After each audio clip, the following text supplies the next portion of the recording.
Bom dia, amados. Desejo saudá-los com a graça, a misericórdia e a paz do nosso Senhor Jesus Cristo. Amém? Mais uma manhã que vamos refletir nos provérbios da palavra de Deus. E hoje vamos encerrar o capítulo 18, desenvolvendo os versos de 20 a 24. E o tema continua a busca por sabedoria nos relacionamentos. Provérbios 18, de 20 a 24, enfatiza as consequências de nossas falas, a recompensa por usar bem a língua, o valor do casamento e da amizade verdadeira e a diferença entre a atitude dos ricos e dos pobres. Vamos então tratar de cada um desses versículos 20 a 24 de Provérbios 18. O verso 20 e 21 nos dizem assim: do fruto da boca enche-se o estômago do homem, o produto dos lábios o satisfaz. A língua tem poder sobre a vida e sobre a morte. Os que gostam de usá-la comerão do seu fruto. Salomão alerta aqui que as palavras sempre produzem resultados que podem ser ruins, mas que podem ser bons também. Por isso, ele alerta que do fruto da boca enche-se o estômago do homem. O produto dos lábios o satisfaz. O que dizemos tem um preço. A língua pode ser usada para construir ou destruir a vida de outras pessoas. Assim, o autor ele compara as palavras a alimentos que são comidos por aqueles que as diz. Entretanto, a qualidade desse alimento depende da qualidade da conversa, daquilo que você fala. Se forem palavras boas, edificantes, misericordiosas, amorosas e de bom testemunho, os resultados serão bons. Se forem palavras ruins, cheias de intrigas, mentiras, agressões e imoralidades, serão como alimento estragado. Independente da qualidade das palavras, elas sempre terminarão no estômago de quem as fala. Em vista disso, é necessário ter muito cuidado com o que se fala, já que a língua tem poder sobre a vida e sobre a morte. Quem usa a língua para o mal, para destruir e não para construir, sofrerá as consequências de suas palavras. A primeira impressão que se tem ao ler essa frase é que alguém, com suas palavras, pode garantir a vida de outra pessoa ou tirar-lhe de modo cruel. Isso é bem verdade. Mas o texto também pode apontar para os resultados sobre o próprio falador, trazendo sobre si mesmo o bem ou o mal. Devemos ter o cuidado de não magoar as pessoas. Nós podemos sim dizer o que pensamos, mas em amor, e apenas se aquilo que queremos dizer for algo que irá construir e não destruir. Precisamos tomar cuidado para não falar de alguém quando este não estiver presente. Evitar fofocas e evitar que o diabo trabalhe através de nossas palavras. Pois quando falamos mal de alguém, estamos emprestando nossa boca ao diabo. E quando escutamos essas fofocas, a mesma coisa é verdade. Estamos emprestando os nossos ouvidos a ele. Proteja a sua família, seus amigos, sua liderança, sua igreja. Não deixe que outros falem mal dessas pessoas a você. Lembre-se que seu ouvido não é sanitário do diabo. O fato é que a língua sempre produz alguma consequência. Assim, sobre a fala, diz o rei sábio, que os que gostam de usá-la comerão do seu fruto. O que os sábios precisam fazer é garantir, por meio da reflexão, e da escolha cuidadosa do que dizem, que os frutos que os fartam sejam bons e agradáveis. Caso contrário, certamente terão uma grande indigestão em sua vida. Pensemos e tomemos muito cuidado com o que nós falamos, porque o que nós falamos traz-nos consequências, e muitas vezes consequências sérias. O verso 22 nos diz: quem encontra uma esposa encontra algo excelente, recebeu uma bênção do Senhor. Aqui o alvo do autor é falar a respeito do casamento. O casamento, diferente do que o mundo diz atualmente, é um dos maiores presentes dados por Deus aos seres humanos. Por isso, Salomão afirma que quem encontra uma esposa encontra algo excelente. O casamento é visto como uma verdadeira bênção do Senhor. Que maravilha isso, não é, amados? O curioso é que nem todas as pessoas casadas pensam assim. Algumas delas realmente acham que elas caíram em uma armadilha, que foram presas por meio de uma cilada, um plano astucioso ou uma situação complicada que destruiu suas vidas. E por que algo que é tão valorizado nas Escrituras e sob os olhos de Deus pode ser motivo de tanta felicidade para uns e tristeza para outros? A resposta é que ele deve ser tratado com muito cuidado a respeito na verdade, o casamento é algo que deve ser tratado com muito cuidado e respeito pelas pessoas. Isso significa que nem é correto menosprezar o matrimônio, ignorando-o para ter uma vida desregrada e cheia de relacionamentos passageiros, nem deve ser fruto de afobação, como se fosse apenas a entrada em um parque de diversão. Para que se obtenha um cônjuge valioso, que seja considerado algo excelente, é necessário seguir as orientações de Deus para escolher bem a pessoa que irá passar a vida toda ao seu lado. Não é possível tal convivência quando interesses e valores fundamentais são discordantes. Aí está a razão de um namoro santo e dirigido pelo Senhor. Um namoro fundamentado na palavra de Deus. Outra verdade primordial é que algo tão precioso, de modo algum, pode ser tratado sem o devido cuidado entre os cônjuges, seja do marido pela esposa ou da esposa pelo marido. Eles farão de tudo para glorificar a Deus no casamento e amar o cônjuge a ponto de obedecer a cada diretriz bíblica que visa o bem do casamento, que visa o bem do casal. Afinal, estão algemados um ao outro até o final de suas vidas.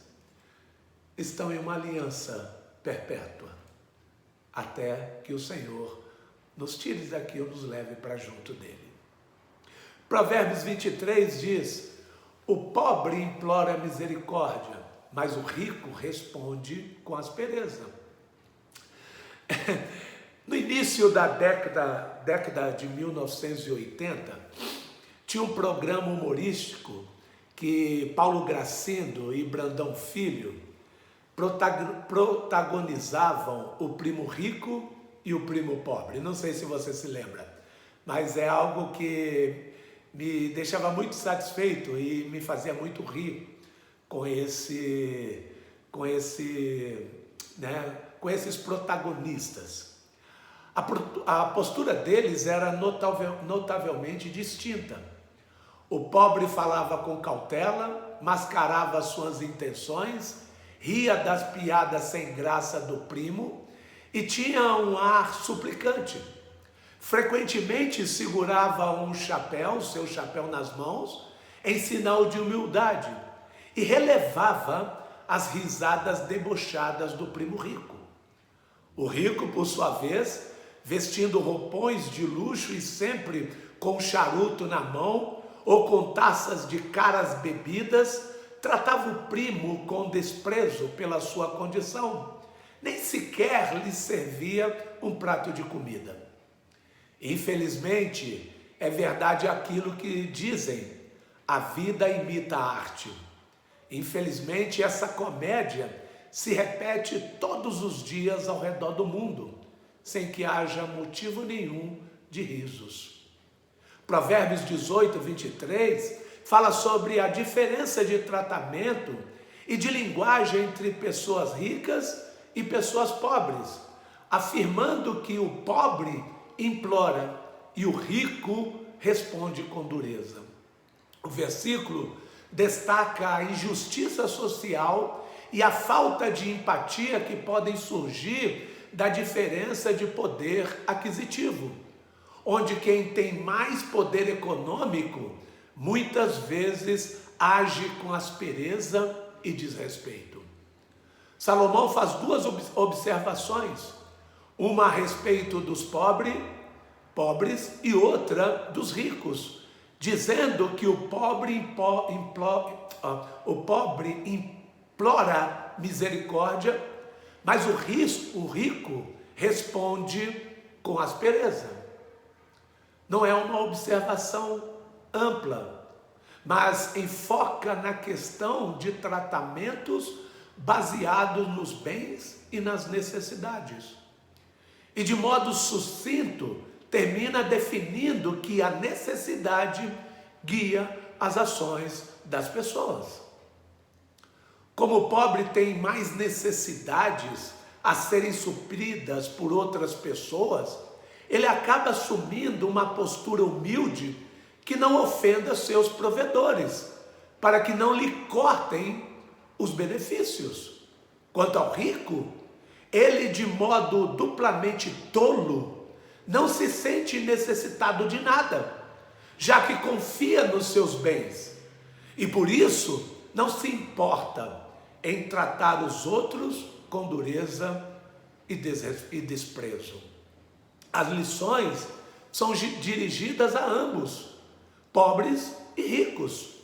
Aos ricos, o próprio modo de expor a questão demonstra a desaprovação divina, tanto no que tange ao tratamento duro e ríspido, motivado pelo pior desprezo que um coração pode abrigar, como também no que tange ao fato de ignorarem a necessidade que têm do próprio Senhor, para quem nenhum dinheiro ou poder significa coisa alguma. Aos pobres, há lições tanto no sentido de lembrá-los de que a humildade é uma ferramenta que não podem dispensar, como também no sentido de que devem se esforçar para que não enfrentem nenhuma pobreza por motivo de descaso, preguiça, desleixo ou falta de responsabilidade, mostrando quanto é dura a condição do desprovido ou dos desprovidos. No final das contas, o temor a Deus e o amor fraternal devem dirigir a ambos, devem dirigir a todos. Assim, eles poderão rir juntos. O último versículo, verso 24, diz: quem tem muitos amigos pode chegar à ruína, mas existe amigo mais apegado que um irmão. É sobre relacionamentos superficiais que Salomão fala na primeira metade desse versículo, dizendo que quem tem muitos amigos pode chegar à ruína. Essa simples menção pode deixar o leitor confuso, pois ter amigos é algo bom. Entretanto, a julgar pela sequência, o que o escritor tem em mente são aqueles relacionamentos superficiais que são muito mais frequentes que amizades verdadeiras. Salomão está querendo dizer que a amizade verdadeira e leal é mais valiosa do que ter muitos amigos superficiais, que podem levar à ruína. Essa gente toda, os relacionamentos superficiais, é boa companhia para momentos divertidos e descontraídos, mas não dão suporte algum em tempos de necessidades, nem mantém vínculos que vão além de gracejos e risadas. Infelizmente, muitos homens e mulheres valorizam mais esses tipos de relacionamentos que aqueles mais profundos, que tornam os amigos responsáveis entre si e que abrem portas para cobranças e repreensões. Apesar de divertidos, os relacionamentos superficiais são mantidos frequentemente por interesses de qualidade questionável, que acabam trazendo grande prejuízo e sofrimento. Por outro lado, o sábio rei também diz que existe amigo mais apegado que um irmão. Um amigo fiel é aquele que está presente em todos os momentos, bons e maus, e permanece ao seu lado, demonstrando um laço mais forte e íntimo, muitas vezes comparado ao de um irmão. Não é sem razão que na primeira parte do versículo o termo amigo surge no plural, enquanto na segunda aparece no singular. Se há muitos amigos para farras, há pouquíssimos amigos de verdades. Aqueles que estão conosco nos bons e nos maus momentos, os quais se preocupam de verdade conosco a ponto de nos dizer não quando estamos errados. Nesses casos, a união é profunda como os vínculos fraternos. Certamente, tais pessoas devem ser nossas companhias nos bons e nos maus momentos. E deve se tratar de pessoas que compartilham conosco bons valores morais, conhecimento e obediência à Bíblia, e em especial fé em Cristo e temor a Deus. Quando temos pessoas assim, temos um amigo em 1 milhão. Se você tem um amigo assim, valorize-o e seja grato a Deus por ele. A mensagem de Provérbios 18, 24 nos convida a uma reflexão sincera sobre as amizades que cultivamos. O versículo nos ensina que é essencial não apenas ter amigos, mas também ser um amigo verdadeiro. Na nossa jornada de fé, que possamos valorizar e nutrir relações que refletem o amor de Deus, reconhecendo que algumas dessas conexões são mais profundas e significativas que laços sanguíneos. Ao fazermos isso, estaremos não apenas cumprindo o mandamento de amar uns aos outros, mas também experimentando as bênçãos de uma vida repleta de amizades verdadeiras. Amém, amados? Que Deus nos abençoe e nos ajude a desenvolvermos um comportamento sábio nos nossos relacionamentos. Vamos orar. Maravilhoso Deus, nos ajude a sermos cuidadosos e sábios nas escolhas das nossas palavras, que o nosso falar seja bom e agradável ao Senhor, e que seja para construir e não para destruir a vida das outras pessoas. Nos dê sabedoria para que nenhuma condição social nos leve a ignorar as necessidades que temos do Senhor e para que nenhum dinheiro ou poder signifique coisa alguma em nossas vidas. Nos ajude, Senhor, a termos e a cultivarmos amizades verdadeiras, mas também nos ajude a sermos um amigo verdadeiro. Que a nossa jornada de fé, ou que na nossa jornada de fé, possamos valorizar e nutrir relacionamentos que refletem o amor de Deus e assim experimentarmos as bênçãos de uma vida repleta de amizades verdadeiras. É o que oramos no nome do Senhor Jesus, hoje e para todos sempre. Amém. Que Deus nos abençoe. Nos vemos no final de semana.